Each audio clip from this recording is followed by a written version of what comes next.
extra. But in the meantime, perhaps we've got some parallels between how Trump is beginning to run his regime and the regime that has installed itself in Syria.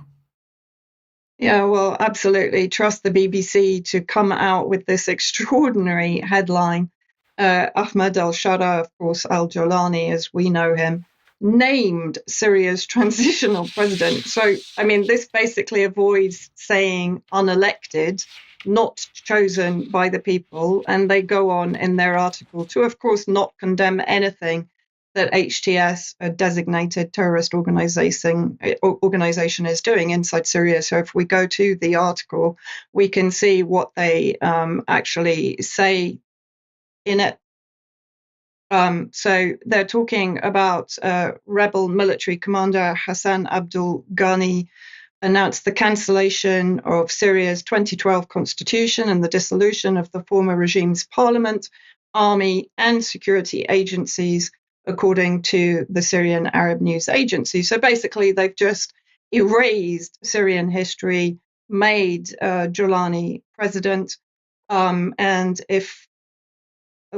then there was, in the last 48 hours, there was an interview done by The Economist in Damascus with Jawlani. And I have to say, it was one of the more challenging interviews for Jawlani. And if we have a look at a couple of the questions that were actually asked, so they talk about wanting to re-establish diplomatic relations with America.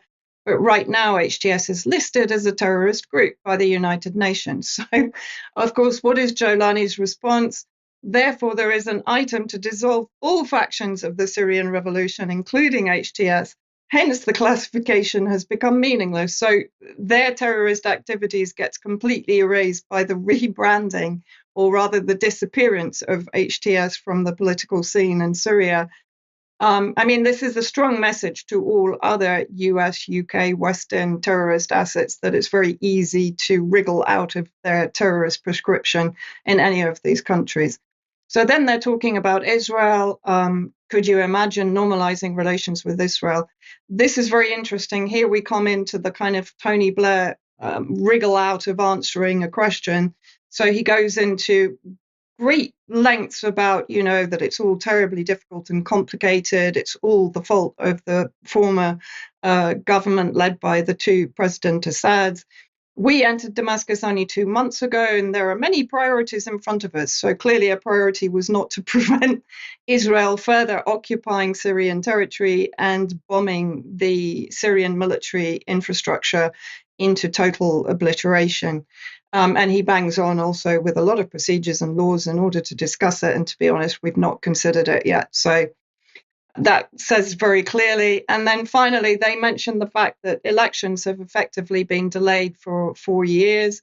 And as I said, he's named himself president, having dissolved all of the institutions in Syria that could have been any kind of obstacle to his presidency. No elections.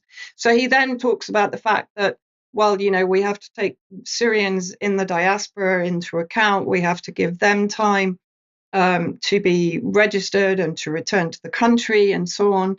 Therefore, this process needs time. And I've asked the experts, and I would recommend that replace experts with MI6 and Tony Blair and his entourage. And they said we need at least 3 to 4 years to complete the process. Meanwhile, we're developing the election law, the constitution, and the laws that will regulate the country. We are working on them thoroughly and in consultation with the experts again and the United Nations as well. Hence, when these things are ready, we will have the elections that have integrity. So clearly the current non-elections don't have integrity. And then moving on to, this is from the Foundation for the Defense of Democracy.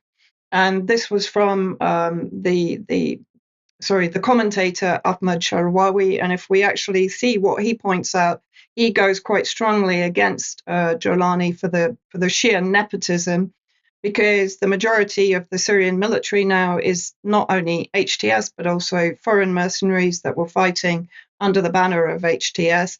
But as he points out, which again could be considered quite comical, but of course it isn't in the context of what's happening in Syria, al-Sharaa's relatives hold key posts as well. His brother Maher is Minister of Health. Qutaiba Badawi, a relative of his third wife, is head of General Customs Administration.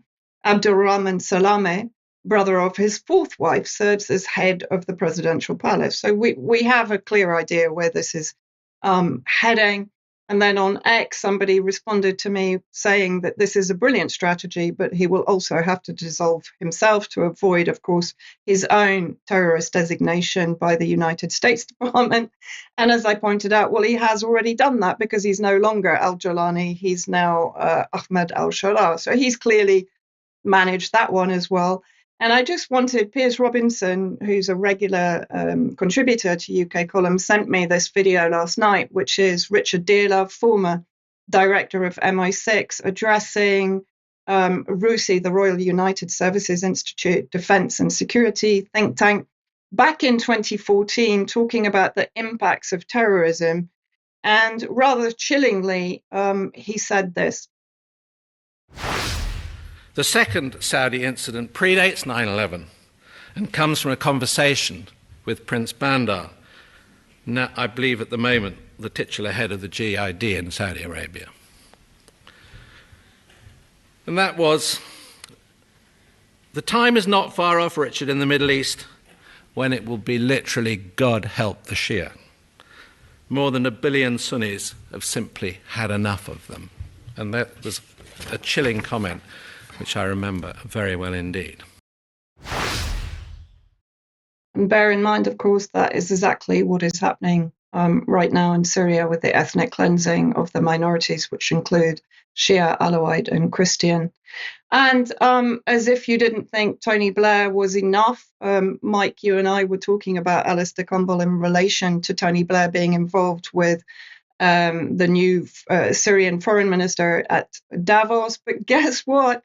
Alastair Campbell and Rory, I'm not with MI6 Stuart, are currently in Damascus to carry out an interview with Jawlani. So not only did they spin a former terrorist, Tony Blair, or I guess he's an ongoing terrorist, but here they are now to basically do the spin for Jawlani. So the circle is complete. It is indeed. Thank you for that, Vanessa. I mean, what are your thoughts, Charles, on these two going over and interviewing Jawlani? Well, I mean, it is the sort of completion of the entire laundering process. I've just noted down subsection 5 of section 1 of the Terrorism Act 2000, which I think should have both Campbell and Stewart subject to an investigation, because the Terrorism Act specifically says that action taken for the purposes of terrorism includes a reference to action taken for the benefit of a prescribed organisation. Well, if what they're doing is not for the benefit of a prescribed organisation, then I really don't know what is. And we have to remember that Jawlani can say, well, this is a moot point because HTS is in the process of being dissolved. It has not been dissolved as yet. Absolutely. He has not, he's still the same person, whether he tries to change his name or not. So these two clowns have in fact committed an offence. They have, absolutely. Yeah. Yes. Simple. Yes. Okay. Thank you very much for that. Now let's move on. If you like what the UK Column does and you'd like to support us, please go to support.ukcolumn.org. You can make a donation. It's one way to help us out. Another way is to join the UK Column community as a member. There are various membership levels there, depending on whether you want to join monthly, annually, and so on. And that helps us out. It also gives you access to UK Column News Extra. You could pick something up from the UK Column shop, or you could pick something up from clive2carl.com. All of those help us greatly. If you can't support us financially, thank you to everybody that does. Please at least share the material you see on the UK Column website, because we do need that help to get around the censorship regime that we're experiencing. And the share links are on all the various content on the website. Now, date for your diary, another reminder, Saturday the 5th of April 2025 in Cheltenham. UK Column is back on location. We'll be announcing tickets and speakers very, very soon. But please keep that date for your diary. Anything, any thoughts? Well, I mean, it's going to be amazing. Be there. be there. That's it. Keep Absolutely. it simple. Absolutely.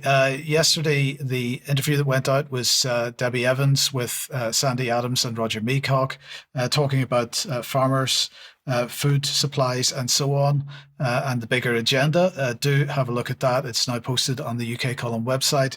And the interview tomorrow, Charles, is with you and Sir Julian Rose. It is, which will dovetail well with the previous interview, of course. Julian, known to the UK Column and imbued with as much experience and inspiration as any interviewee. He's going to be talking about the continued assault on food and the food industry, and particularly human health, but also, as I say, inspirational. He always has a way out of it, and he has been there and done that. So he really does know of what he speaks. So definitely tune in tomorrow at 1:00.